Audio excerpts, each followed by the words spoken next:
प्यारे बच्चों, हम लोग दो सदिशों के सदिश गुणन की थ्योरी पीछे वीडियो में देख चुके हैं। पिछले वीडियो में अब हम इस पर आधारित अभ्यास करेंगे। एक्सरसाइज 10.4 आइए देखते हैं। Question number 1 10.4 question number 1 vector A बराबर दिया है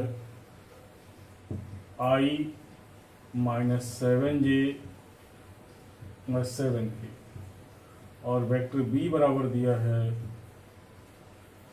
3i -2j + 2k।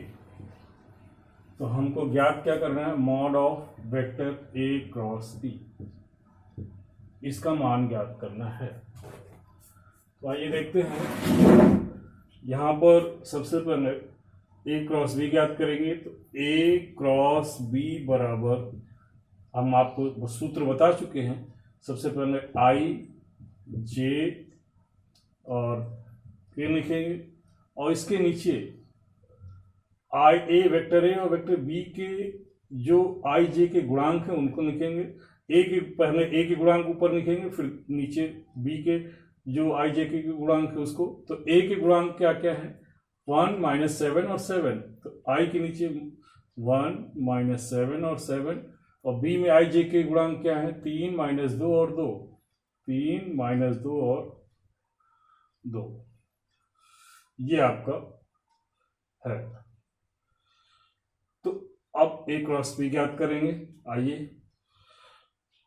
इसका प्रसार कैसे करते हैं, प्रसार आपको बता रहे हैं। देखिए, सबसे पहले आई से होके, इसको पंक्ति कहते हैं। ये पंक्ति होती है, पहली पंक्ति, दूसरी पंक्ति, तीसरी पंक्ति, और ये स्तंभ है। ये सारणिक, हम सारणिक का चैप्टर पढ़ेंगे बाद में। अभी आप वेक्टर में उसका एप्लीकेशन देखिए। तो ये पंक्तियां हो गई और ये स्तंभ हो गए। तो आई से होके जाने वाली इस स्तंभ को और इस पंक्ति को छोड़ दीजिए, तो आपके पास जो द्वितीय कोट की सारणिक बनेगी वो ये आएगी, यानी -7 7 और 2 2। इसको ऐसे लिखेंगे। फिर माइनस का चिन्ह लगाते हैं, माइनस का जे, और फिर द्वितीय कोट की जो सारणिक बनेगी उसमें यहाँ जे से गुजरने वाली ये पंक्ति और ये स्तंभ, इसको और इसको छोड़ेंगे तो 1 7 3 और 2 बचेगा। 1 7 3 और 2 और प्लस करके अब के से गुजरने वाले स्तंभ और ये पंक्ति हटा दीजिए, तो आपके पास 1 -7 3 और -2, 1 और -7 3 और -2 ये बच जाएगा। अब इसका गुणा करेंगे और इसके गुणनफल में से इसको घटाएंगे। इसका गुणा करेंगे, इसके गुणनफल में से इसको घटाएंगे। इसका गुणा करेंगे, इसके गुणनफल में से इसको घटाएंगे। तो ये कितना आ जाएगा? आई -14 आ जाएगा। और ये यहाँ पर 7 दूनी 14, तो ये भी -14। यहाँ पर ये -2 यहाँ है। देखिए, आई का ये छोड़ेंगे, -7 और 7 -2 और 2, तो ये 7 दूनी 14 -14 और ये 7 दूनी 14 -14 और माइनस, चूंकि माइनस आया और फिर माइनस करेंगे तो +14, माइनस का जे,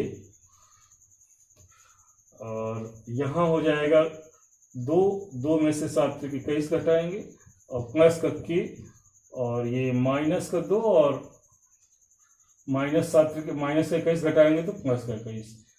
तो ये कितना आ जाएगा? ये तो इससे कट जाएगा। आई × 0 माइनस का 19 और माइनस प्लस का 19 की, और यहाँ 19j सॉरी, और यहाँ 19 की, ये आ जाएगा। तो ये आपका जो मान आया है वो ए क्रॉस बी आया है, और हमें चाहिए mod of A cross B. तो mod of A cross B कैसे आता है? आई जे और के गुणांकों के वर्गों का योग का वर्गमूल। तो आई का गुणांक क्या है? 0, जे का यहाँ 19, के का 19, 0 का वर्ग + 19 का वर्ग + 19 का वर्ग। तो ये हो जाएगा, अगर आप इसको 0 जीरो क्या, इसको जब जोड़ेंगे तो ये 2 × 19 का वर्ग, तो ये 19 बाहर आ जाएगा, तो 19√2 इतने मात्रक। ये आपका आंसर आ गया। ठीक है, अब हम नेक्स्ट क्वेश्चन करते हैं, क्वेश्चन नंबर 2। क्वेश्चन नंबर 2 आपका उदाहरण भी दिया हुआ है, मैं हिंट कर दे रहा हूं, आप उदाहरण से भी देख के कर सकते हैं।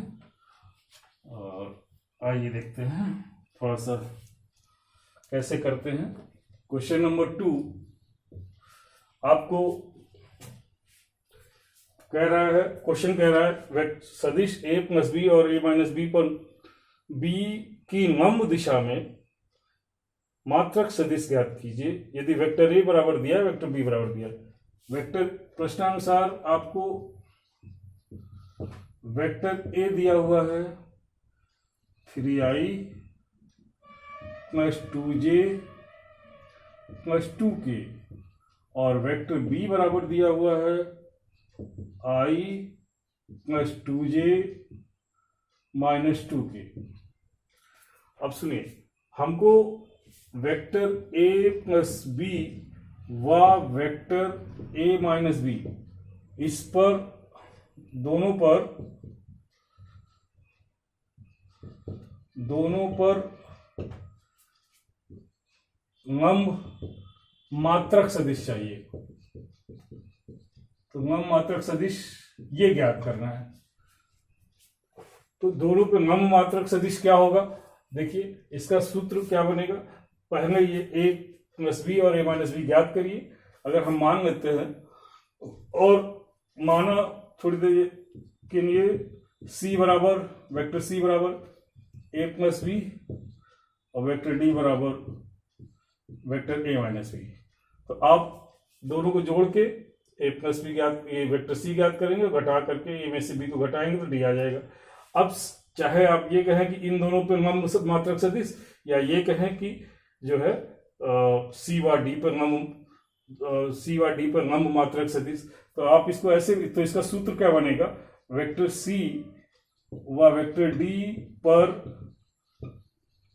लंब मात्रक सदिश बराबर, ये सूत्र ये बन जाएगा। पहला काम, इसको जोड़ने के बाद c और d निकालने के बाद c × d ज्ञात करेंगे, और उसके बाद उसका मॉड से भाग दे देंगे, mod of c × d। c × d जैसे आपने क्वेश्चन नंबर पढ़ने में किया था, वैसे यहाँ पे c × d ज्ञात करेंगे और फिर उसका मॉड निकालेंगे। मॉड भी निकालना था उस क्वेश्चन में, और फिर भाग दे देंगे, तो c व d दोनों पर लंब मात्रक सदिश आ जाएगा। c और d है क्या, a + b और a - b। तो इस तरह से इस क्वेश्चन को आप स्वयं करेंगे। ये मैंने आपको संकेत कर दिया है, हिंट है, इसको आप खुद करेंगे। नेक्स्ट क्वेश्चन देखते हैं, क्वेश्चन नंबर 3।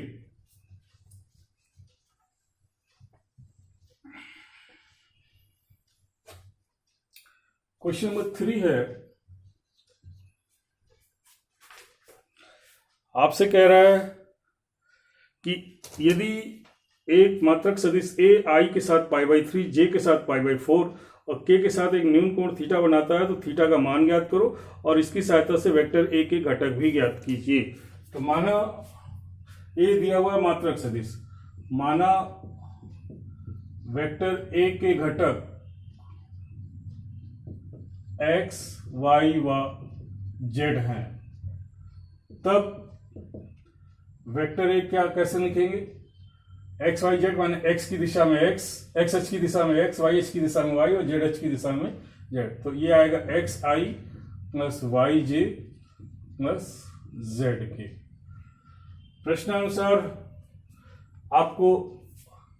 प्रश्नानुसार ये आपको दिया हुआ है कि वेक्टर ए जो है ये मात्रक सदिश है, मॉड ऑफ वेक्टर ए बराबर 1, ये दिया हुआ है। ठीक है, तो मॉड ऑफ वेक्टर ए बराबर 1। और क्या दिया हुआ है, तथा चूंकि ये वेक्टर ए जो है, इसको 1 नंबर दे दीजिए। वेक्टर ए आई के साथ कितना कोण बना रहा है, π/3। तो वेक्टर ए का आई के साथ अदिश गुणन करने पर क्या हो जाएगा, वेक्टर ए डॉट आई बराबर mod of vector A mod of vector I cos कितना कोण है, कॉस π/3। तो ये हो जाएगा, चूंकि ये मात्रक सदिश है तो एक, ये भी मात्रक सदिश है तो एक, और ये cos π/3 माने कि 1/2। तो ये कितना हो जाएगा दिस, और यहां पर a का मान रख दो, वेक्टर a बराबर xi yj प्लस जेड के, और इसका डॉट प्रोडक्ट i के साथ।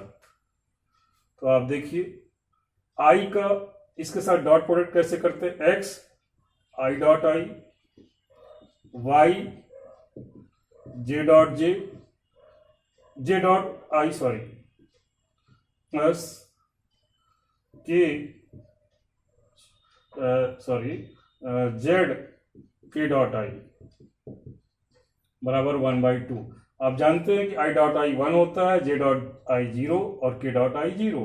तो ये x इंटू 1 प्लस 0 प्लस 0 बराबर 1/2। x का मान क्या आ गया, 1/2। अब पुनः वेक्टर a का j के साथ डॉट प्रोडक्ट करने पर, डॉट प्रोडक्ट या आदेश गुणन एक ही बात है, तो वेक्टर a डॉट j इनके बीच का भी कोण दिया हुआ है, vector a mod of vector a mod of vector g, उनके बीच का कोण i और j, a और j के बीच का कोण दिया हुआ है π/4 cos π/4। तो और वेक्टर a का मान रख दो xi yj प्लस zk, तो ये बराबर हो जाएगा डॉट j बराबर mod i mod a vector 1 mod j vector का मान भी 1 cos π/4 1/√2। तो यहाँ j का देखिए, अब जैसे यहाँ किए थे हम, j का i dot j 0, j dot j 1 और k डॉट j 0। तो हम डायरेक्ट यहाँ पे लिख रहे हैं, यहाँ पर ये 0 प्लस y प्लस 0 बराबर 1/√2। तो यहां से y का मान कितना आ गया, 1/√2। अब तीसरा घटक z ज्ञात करना है, तो हमें पता है मॉड ऑफ, चूंकि दिया हुआ है मॉड ऑफ वेक्टर a बराबर 1, तो मॉड कैसे निकालते हुए इसका आई जे के गुणांकों के वर्गों का योग करते हैं, तो ये हो जाए योग के वर्गमूल, तो ये x square plus Y square plus Z square बराबर 1। तो x की वैल्यू आप ज्ञात कर चुके हैं, 1/2 का वर्ग और 1/2 का वर्ग प्लस जेड स्क्वायर बराबर 1। तो ये कितना हो जाएगा, ये आएगा, या इसका दोनों तरफ दोनों पक्षों में वर्ग कर दीजिए, दोनों पक्षों का वर्ग करने पर, तो जब वर्ग करेंगे तो ये आ जाएगा 1/4 प्लस 1/2 प्लस जेड स्क्वायर बराबर 1, या 3/4 प्लस जेड स्क्वायर बराबर 1। तो जेड स्क्वायर बराबर 1 माइनस 3/4 बराबर 1/4। तो जेड बराबर आ गया 1/2। अब हमारे पास वेक्टर ए के घटक क्या आ गए, तो वेक्टर ए के घटक 1/2 1/√2 और 1/2। तो वेक्टर ए बराबर क्या हो गया, वेक्टर ए बराबर 1/2i plus 1/√2j plus 1/2k।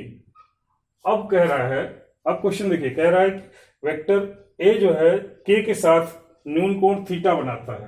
तो वेक्टर ए का वेक्टर के के साथ अदिश गुणन करने पर, अदिश गुणन करेंगे तो क्या सूत्र बनेगा, वेक्टर ए डॉट के बराबर mod of vector A mod of vector के कॉस थीटा। तो यहां a का मान रख दीजिए, a का मान 1/2i plus 1/√2j plus 1/2k dot k बराबर 1 × cos थीटा। अब आप यहां पे k का i के साथ 0, j के साथ 0, सिर्फ इसी के साथ आएगा, तो ये कितना हो जाएगा 0 + 0 + 1/2 × 1, k डॉट k 1 आ जाएगा बराबर cos थीटा। तो cos थीटा बराबर 1/2, तो थीटा बराबर कितना आ जाएगा, थीटा बराबर आ जाएगा π/3 cos 60 का मान या 60 डिग्री। तो हमारा जो वेक्टर a है वो k के साथ कितना डिग्री कोण बना रहा है, 60। ये एक आंसर आएगा। और a के जो घटक आएंगे, a के घटक वो आएंगे 1/2, 1/2 और 1/2। एक आंसर ये होगा, एक आंसर ये होगा। तो इस तरह से आप आगे क्वेश्चन करेंगे। इसके आगे क्वेश्चन नेक्स्ट वीडियो में हम लोग पढ़ेंगे। धन्यवाद।